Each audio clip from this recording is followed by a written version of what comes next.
O fogo ainda consumia o que restava da aldeia quando Conan avançou entre os escombros. As chamas lambiam as vigas quebradas como feras famintas, estalando no silêncio da noite que ainda se recusava a cair por completo. Cada passo afundava em uma mistura espessa de lama, cinzas e sangue seco, formando um chão que parecia vivo, como se a própria terra tentasse engolir o que sobrara daquele lugar. O cheiro de madeira queimada se misturava ao de carne, um odor pesado que se infiltrava nos pulmões e fazia o peito do bárbaro arder mais do que qualquer ferimento aberto. Aquilo não era apenas destruição, era profanação. Ali havia sido paz, ali havia sido lar. Conan se lembrava do riso de sua mulher ecoando entre as cabanas, do calor da fogueira nas noites frias, quando o vento uivava além da floresta e o mundo parecia distante.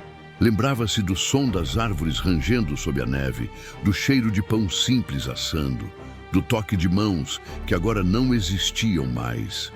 Cada memória era uma lâmina girando dentro dele. Agora, tudo o que restava eram ruínas carbonizadas, corpos cobertos de cinzas e o silêncio acusador de um mundo que seguira em frente sem eles. O céu respondeu como se tivesse ouvido seus pensamentos. Um trovão violento rasgou o firmamento tão próximo que fez as paredes restantes estremecerem. Não era o trovão comum das tempestades. Havia algo errado naquele som, algo profundo e cruel, como uma gargalhada distante. Conan ergueu os olhos lentamente, sentindo um arrepio subir pela espinha. Era como se o próprio mundo o acusasse de ainda estar vivo, de ter sobrevivido quando todos os outros haviam sido arrancados da existência. O vento do norte chegou antes da chuva. Não veio como uma brisa, mas como uma presença. Pesado, antinatural. As chamas vacilaram, dobrando-se para longe, como se temessem algo maior do que a própria destruição que haviam causado.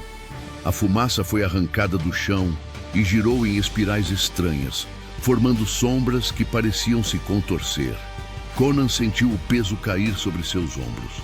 Não era físico, era espiritual, como se o ar tivesse sido comprimido por mãos invisíveis, esmagando-o de dentro para fora. Ele caiu de joelhos, rangendo os dentes, cravando a espada no chão para não ser forçado a se prostrar completamente. Seus músculos tremiam, não de cansaço, mas de resistência. Algo o pressionava, algo o observava. Então ele viu. Nas nuvens escuras que se acumulavam acima da aldeia, uma forma começou a se desenhar. Não havia rosto, não havia corpo definido, apenas olhos. Olhos feitos de relâmpago, brilhando com um ódio frio e distante. Eles não piscavam, não julgavam, apenas observavam. Conan sentiu medo. Um medo puro, primitivo, que atravessava ossos e memória, e ele odiou esse sentimento com toda a sua alma. Outro trovão rasgou o céu, ainda mais próximo. A terra tremeu sob seus joelhos. Por um instante eterno, aquela presença permaneceu ali, gravando sua marca não no mundo, mas dentro dele. Então, tão repentinamente quanto surgira, as nuvens começaram a se dispersar. A chuva nunca veio. O vento se calou. O silêncio retornou, cruel, pesado, absoluto. Conan ficou de pé lentamente. O corpo inteiro tremia, não de fraqueza, mas de fúria contida. Aquilo não havia sido um ataque, não fora uma batalha. Fora um aviso, um lembrete de poder. Ele olhou ao redor, para os corpos cobertos de cinzas, para o lugar exato onde sua família havia sido apagada do mundo. Se aquilo era um deus, então havia escolhido o caminho da guerra. E Conan jamais recuava de uma guerra, fosse contra homens ou contra o próprio céu. A noite avançou, enquanto o fogo finalmente morria, deixando apenas brasas fracas e sombras longas. O frio se tornou implacável, cortando a pele como lâminas invisíveis. Conan caminhou sozinho até onde a floresta começava, carregando consigo apenas a espada e a dor. Cada passo, o afastava do que fora e o empurrava para algo que ainda não compreendia. O vento sussurrou entre as árvores palavras que não eram palavras, promessas que não eram promessas, como vozes antigas debatendo seu destino. Foi ali, entre raízes cobertas de gelo e pedras antigas, que ele sentiu outra presença. Não vinha do céu, não rugia como o trovão. Era profunda, antiga, pesada como a própria montanha. Um peso se ergueu dentro do peito do bárbaro. Crom, não como conforto, nunca como conforto, mas como cobrança. Conan sentiu o desprezo do Deus que nunca oferecia ajuda, apenas força ou morte. Não houve palavras, apenas a sensação clara de julgamento, de que ele ainda estava vivo, e isso exigia algo em troca. O sono veio como um golpe, pesado, indesejado.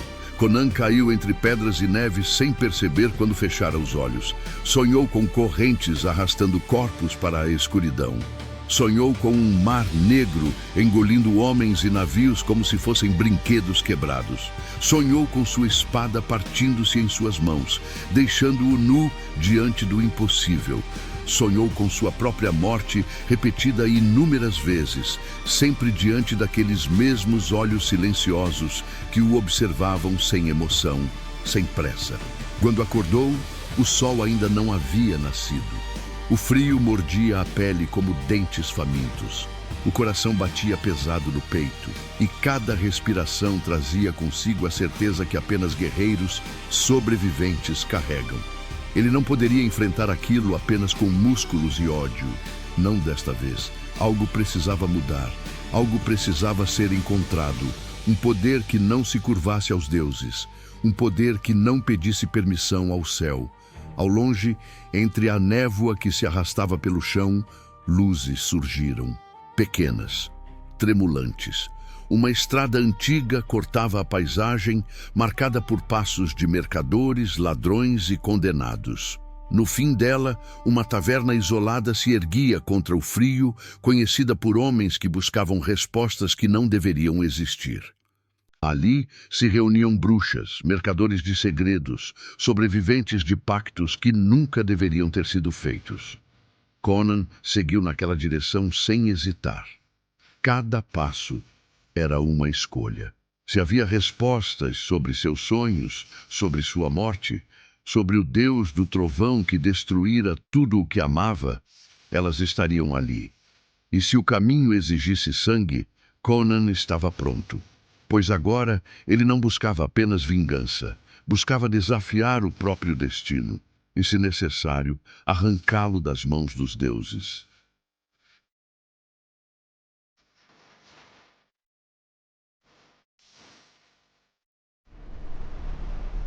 Se gostou, deixa o like e se inscreve.